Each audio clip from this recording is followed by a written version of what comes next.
빌립보서 2장 말씀을 통해서 동일한 전부터 같은 범위지만은 오늘 좀 말씀 주제는 예수 그리스도는 주시다, 로드죠, 로드, 주님이시다라는 좀 주제로 주님이 주되심이 이렇게 우주 가운데 공적으로 십자가 사역을 통해서 이제 하나님 선포하시는데 그러한 그 주되심의 이전에 고난이 있었죠. 고난과 영광이 있었기 때문에 주로 이제 모든 우주 가운데 선포되셨고, 또 그 주가 고난을 통해서 주가 되시는데 그 주님이 누리시는 그 지위와 특권과 약속이 무엇인가, 이런 것들은 이제 주님의 지위와 특권과 약속이 곧 연합된 성도가 누릴 지위와 동일하게 같은 지위와 같은 특권과 같은 영광인 것이죠. 이제 연합에 대한 이런 통한 주님이 높으시게 되심으로 말미암아 우리 또 어떻게 높아지는가, 이런 부분 좀 살펴보고, 이와 같은 그 주님이 높이 되심으로 말미암아 어떻게 하나님의 영광 받으시는가, 이런 부분들 좀 세 가지 부분으로 좀 나누도록 하겠습니다.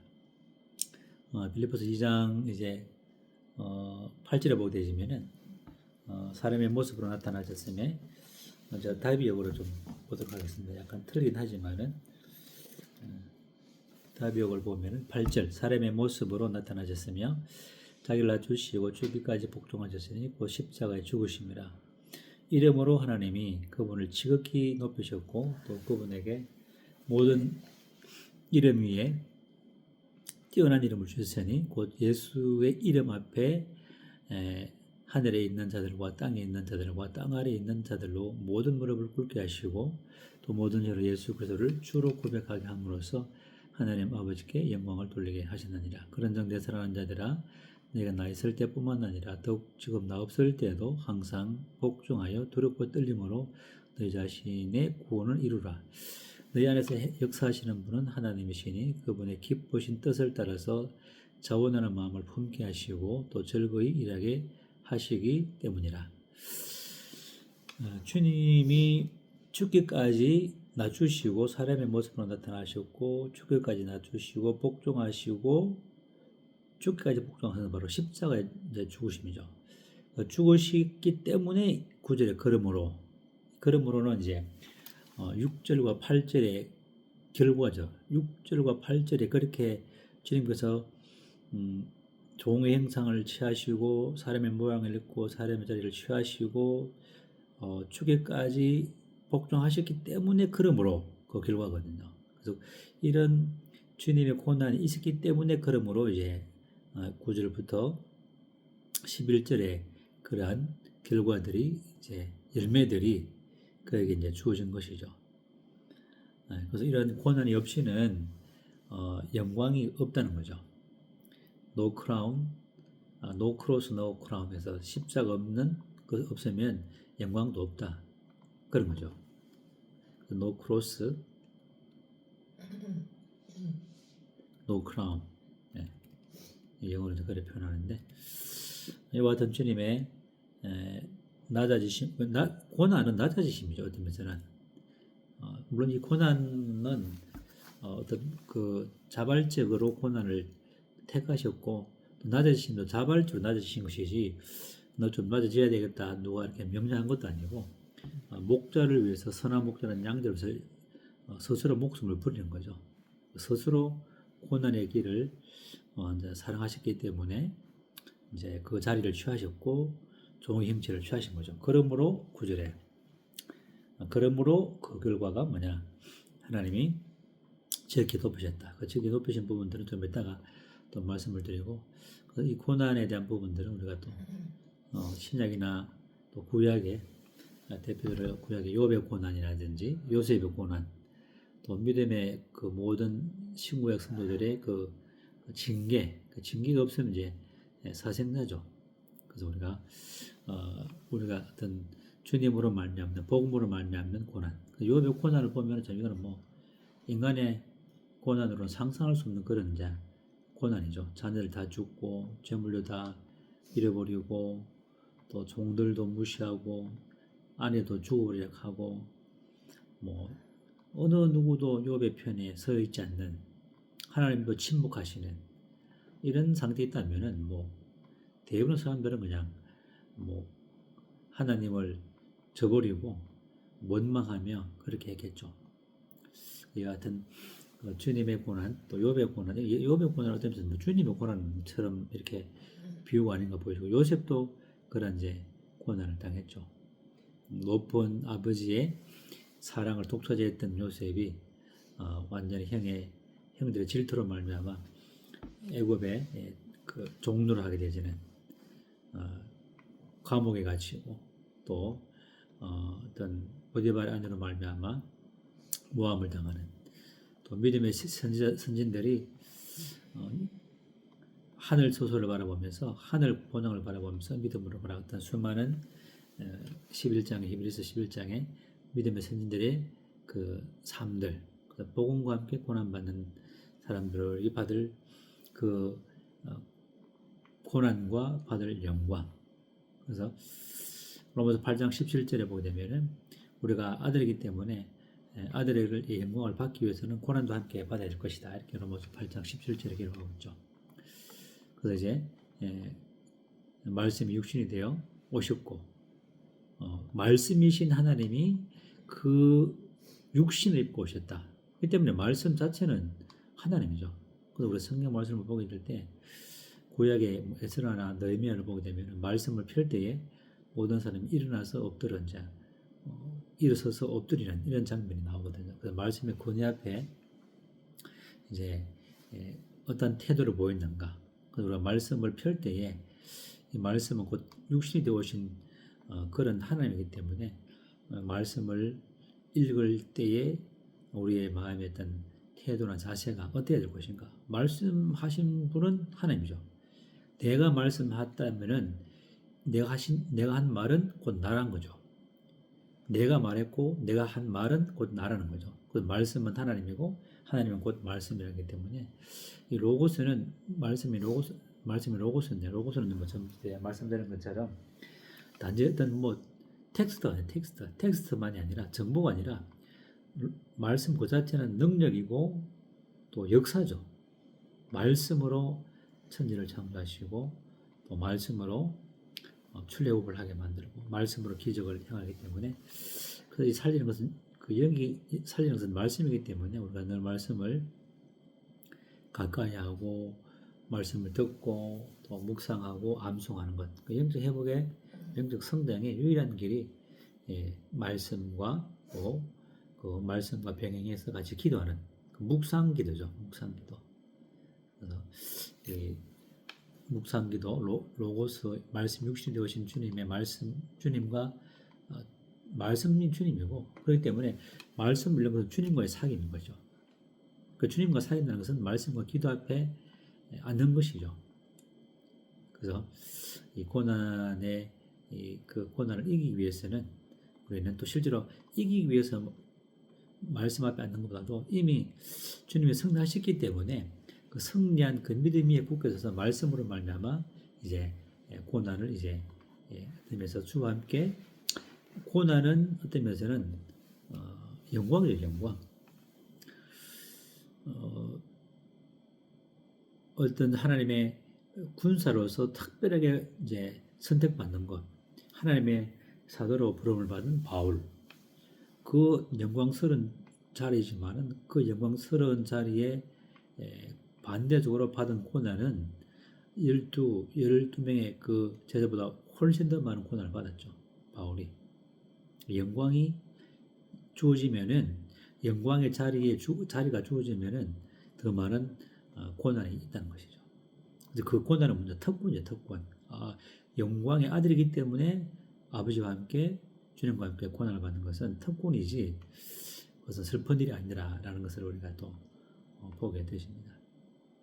그 영광을 받기 위해서 성도들은 고난을 받을 수밖에 없다. 또 주님께서 이와 같은 고난을 통해서 이름으로 지극히 이름을 하나님께서 높이셨는데 실제로 주님의 그 높아지심은 구약에도 통일하게 주님이었고 신약에도 주죠.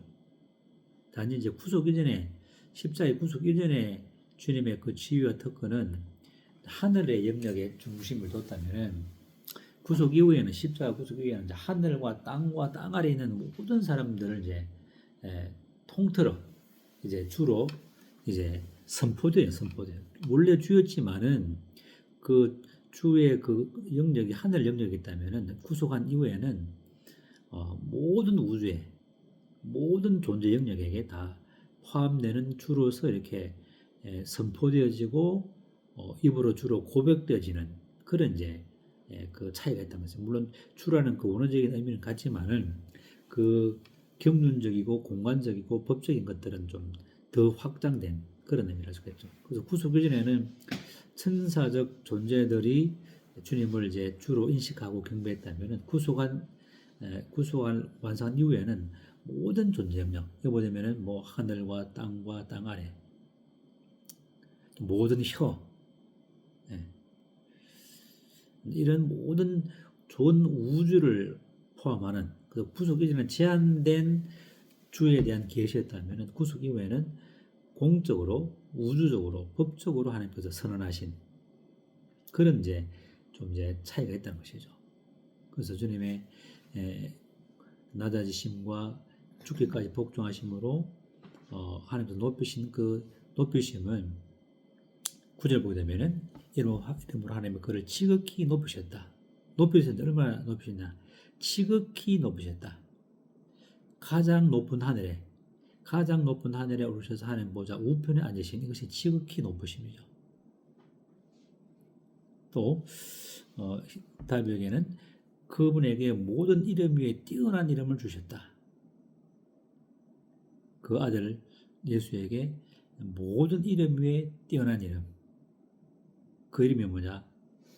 좀 이따 보겠습니다만 이제 주라는 이름이죠. 주라는 11절 보자면 11절에 모든 죄로 예수 그리스도를 주로 고백하겠다는 주. 그래서 예수 그리스도의 이름은 어떤 주죠. 주. 예수 그리스도도 이름이지만은 주로 예수의 공적인 이름은 로드, the Lord, 유일한 주, 왕중왕. 그래서 주라는 것은 헬라어로 키리오스로 해가지고 주인이 되고 절대 권위자, 절대 내 삶의 주인이 되시고 주권자 되시고 절대 권위자가 되신다.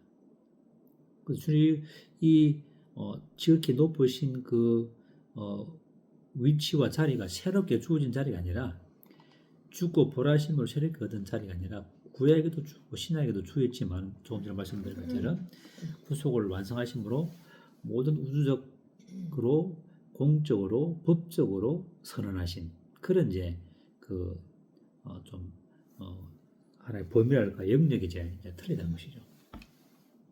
그 주인이고 절대 권위자라면은 아버지께서 그 예수 그리스도 이름을 주라고 이렇게 공적으로 선포하셨거든요. 모든 우주에. 그러면 모든 우주는 그 아들에게 복종하는 게 당연하죠. 네. 10절에 보게 되면은 10절 곧 예수 이름 앞에 하늘에 있는 자들과 땅 아래에 있는 자들과 땅 아래에 있는 자들로 모든 무릎을 꿇게 하셨다. 예수의 이름이 뭐냐? 주라요. 주. 예수님은 사랑이시고 은혜롭고 자비하시지만은 여기서 이제 빌립보서에서는 예수 이름이 주라는 주, 주인이고 나의 절대의 주인이시고 절대 권위자가 되신다. 그럼 절대 권위자고 절대 주인이라면은 우리는 12절에 보게 되면은 내 사랑하는 자들아 너희가 나 있을 때뿐만 그렇기 때문에 끝에 항상 복종하여 두렵고 떨림으로 우리가 주님 앞에 순종해야 되겠죠. 네, 항상 복종하는 주님께서 죽기까지 복종했다면 우리도 항상 죽기까지 복종하는 것이 이제 마땅한 것이죠. 네, 주님 우리의 주인이시고 절대 권위자이기 때문에 그래서 말씀 읽을 때에 정말 우리가 조심해서 읽어야 되겠죠. 읽을 때도 정말 두렵고 떨림으로 말씀을 열고 읽어야 되는 거죠. 두렵고 떨린다는 이 말씀은 뭐냐면은 나중에 또 좀 설명하겠지만은 하나님이 무서워서 두렵고 떨리는 것이 아니라 내 구원을 잃어버릴까 하는 두려움이 아니라 이미 이제 우리 하나님 앞에 하나님이 권위 앞에 설 때에 그 거룩함을 보면은 자연스럽게 우리는 이제 경외의 태도를 가지는 거죠. 그게 이제 두려움에 대한 의미가 되겠고 떨림도 마찬가지죠. 우리 하나님 앞에 서 있다는 인식이 바로 서 있다면은 우리의 내적인 반응은 이제 떨림, 하나님을 보면 이제 그 하나님을 향한 경외심이 자동으로 일어나는 거죠. 그러니까 떨리는 거죠. 오, 하나님. 그런 하나님 앞에 우리가 서게 되면은 우리는 항상 복종하는 그런 이제 어떤 그 인간적인 두려움과 떨림이 아니라 하나님을 바라봄으로 말미암아 하나님의 연합 속에서 하나님을 누림으로 말미암는 그 힘의 능력으로 이제 복종하게 되잖아요. 그런 이제 원리를 알 수 있겠죠. 그래서 주님께서 8절에 죽기까지 자기를 낮추시고 고난 속에 자신을 자기를 밀어 넣으심으로 죽기까지 복종하셨으니 그렇다면 너희들도 예수 그리스도 이름이 주라면은 주로 고백한다면은 두렵고 떨림으로 항상 12절에 복종해야 되지 않겠느냐.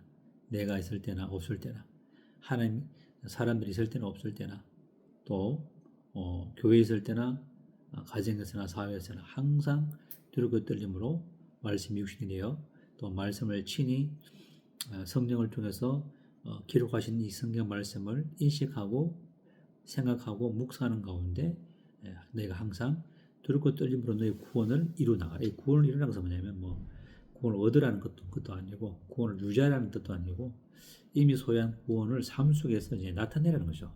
우리가 이미 얻은 이 구원을 정말 하나님 앞에 경외함으로 말미암아 이 주님의 능력으로, 물론 이것도 우리 힘이 아니죠. 13절에 우리 안에서 역사하시는 분은 하나님인데 하나님의 역사로 이걸 이루는 것이지 우리의 힘으로 구원을 나타낼 수 없는 것이죠. 그리스도의 삶을 나타낼 수 없는 것이죠. 그래서 그리스도의 같은 낮아지시고 죽기까지 복종하심으로 이렇게 높이심. 이 높으심은 바로 우리의 높으심이죠. 주님이 높아지심으로 우리도 연합된 성도는 이와 같이 동일하게 그 주님의 자리와 특권과 영광과 우주의 심장에서 함께 주님과 함께 우주를 통치하는 통치자로서 우리가 이제 연합된 가운데 연합된 성도가 또 연합된 성도의 그 합당한 고난 가운데 주와 함께 섬기게 될 때에 우리는 이와 같은 주님과 동일한 특권과 영광과 지위와 자리를 이제 누려야 되는 것을 보게 됩니다. 그래서 이제 주님은 본질적으로 영원 전부터 하나님과 본체셨고 주님이셨죠. 그러나 다시 계속 말씀하시지만은 십자가를 통과한 사람이신 그리스도에 대해서 하나님께서 이제 우주 앞에 공적으로 주가 되게 하셨다. 이게 이제 좀 구속 이전과 구속 이후의 차이점을 인 것을 이렇게 기억하시면 좋겠습니다. 이와 같은 주님의 자리와 지위와 특권, 나는 과연 연합 중에서 이와 같은 것을 확고히 붙잡고 있는가? 그래서 에베소서에서는 이것을 굳게 잡고 이 터 위에 굳게 서시라. 이 마귀는 항상 예레미야 진리를 무너뜨리려고 하고 있거든요. 야, 네가 그리스도와 함께 앉은 자냐? 어림도 없는 소리다. 말도 안 되는 소리다. 이거 항상 의심나게 하고 그것을 그 지위에서 계속 끌어내리거든요.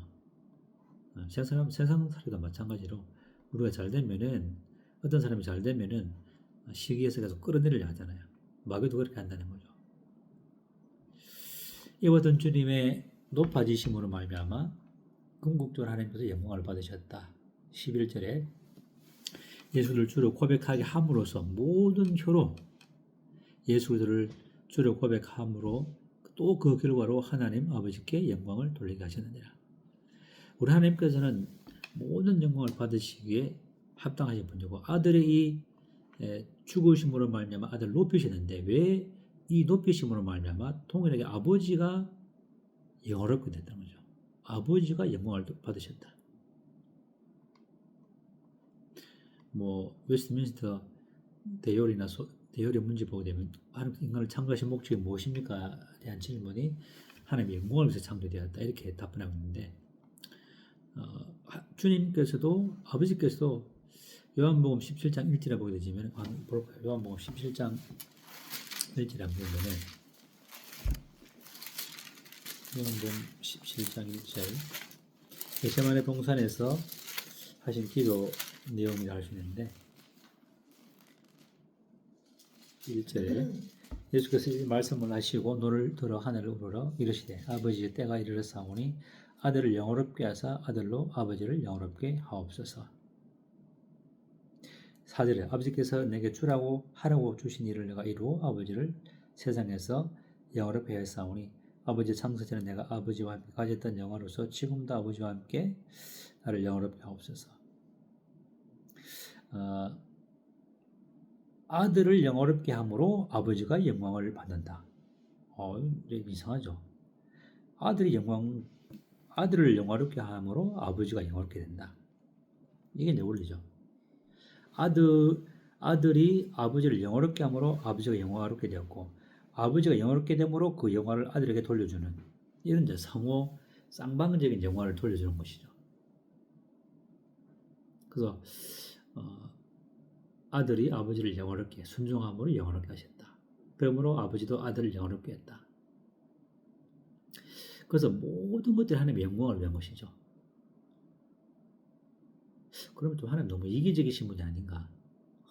전부 다 하나님 좋은 건 다 혼자 취하시는 그런 분이 아닌가?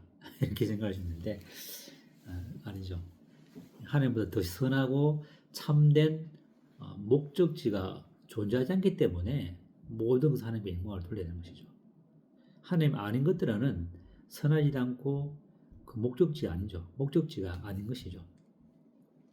그래서 이기적인 분이 아니라 가장 선하시고 가장 참되신 최종 목적지와 그 바라볼 대상은 하나님이기 때문에 하나님의 영광을 돌리도록 우리를 이제 창조하셨고 우리를 영화롭게 하신 것이죠. 어디까지 주님과 같이 영화롭게 하신 것이죠.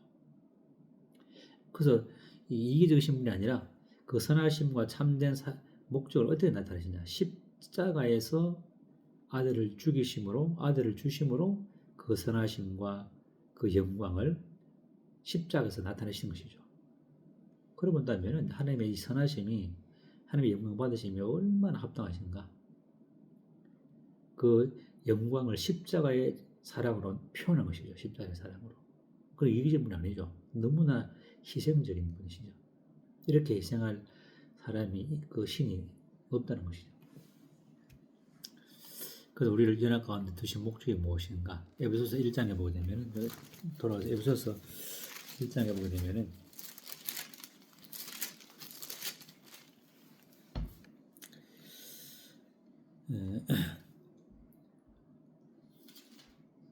5절에 1장 5절 에베소서 1장 5절에 그 기쁘신 뜻대로 우리를 예정하사 예수 그리스도로 말미암아 자기 아들들이 되게 하셨더라. 자녀가 아니라 아들들이죠. 장사한 아들. 그 다음에 6절 이는 그가 사랑하시는 자 안에서 주님 안에서 우리에게 거저 주시는 바 그 은혜의 영광 아들들이 되게 하고 하늘에 속한 3절에 속한 모든 신령한 복들을 우리에게 주신 그 영광을 우리가 하나님 앞에 찬송하기 위해서 우리를 이와 같이 복을 주셨다. 뿐만 아니라 2장 7절에 보게 되면은 우리가 하나님께 영광을 돌리면은 하나님께서 우리에게 우리를 통해 영광 받으시고 기뻐하시다는 것이죠. 2장 7절에 이는 그리스도 예수 안에서 우리에게 자비하심으로써 그 은혜의 지극히 풍성함을 오는 여러 세대에 나타내라 하십니다.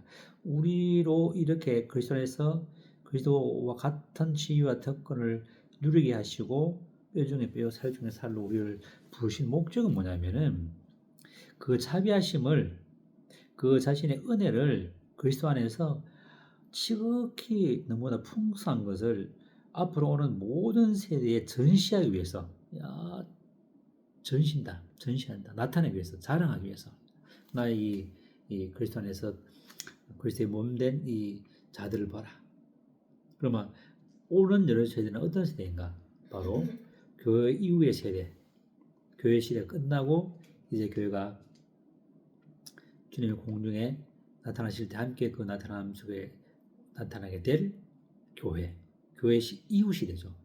그 다음에 천년왕국 시대뿐만 아니라 천년왕국이 끝나고 영원 시대, 영원의 영원 시대까지 하나님이 얼마나 자비롭고 풍성한 분인가를 모든 오는 세대 앞으로 오게 될 세대 가운데 전시하기 위해서 내가 이렇게 얼마나 자비한지 나타내게. 이게 하나님께서 우리 연합 가운데 두신 두 가지 목적이라는 거죠.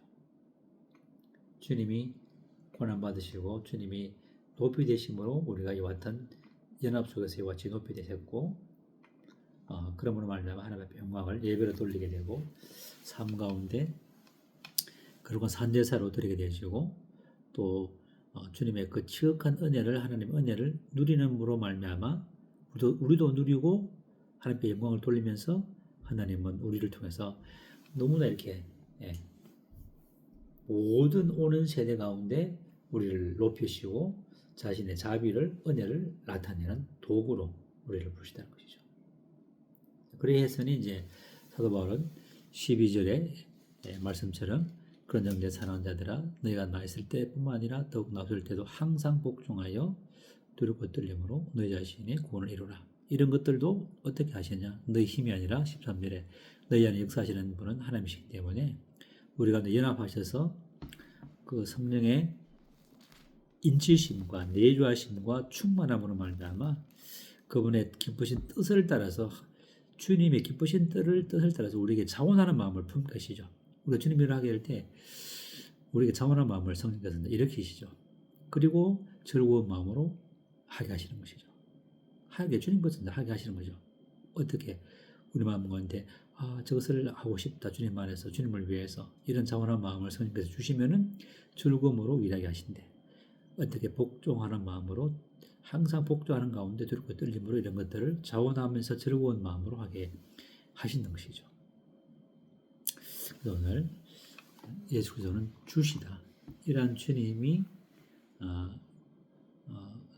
주인이시고 우리 절대 권위자라면은 우리가 모든 우주의 주권자이신데 우리가 주님의 어떤 고난 가운데 함께 고난에 동참하고 또 말씀 육신이 되오신 주님의 그 말씀을 늘 가까이 하면서 기도 가운데 묵상하고 그러므로 말미암아 항상 성령의 인치심과 내주함과 충만한 가운데 자원하는 마음으로 즐거이 말씀 가운데 주와 함께 동의하는 또 삶이 되어야 될 것을 또 교훈받게 되어집니다.